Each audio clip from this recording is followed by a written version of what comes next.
bisabwa nta nimero zari isabwa muri iri shuri ryashiya kwigarurira abarimu barahari, ibitabo birahari, integanyanyigisho irahari, intebe zirahari.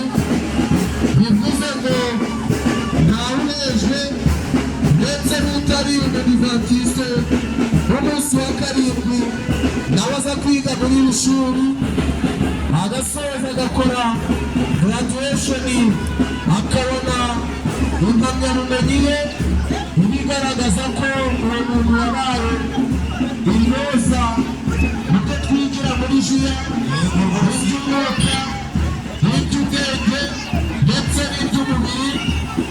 Niyo rero utumva umwana rwose byaba ari akamaramaza ku mugani w'abarundi kubona birengagiza ubutumwa ejo bakazadufatira mu biyobyabwenge, ejo bakazadufatira mu mwanya. Ibintu byose dufatanye kuko itorero ryacu kugera ku bana b'imyaka 4 tukageza ku musaza Imana yahashije kuha imyaka iyo ari yo yose y'uburame.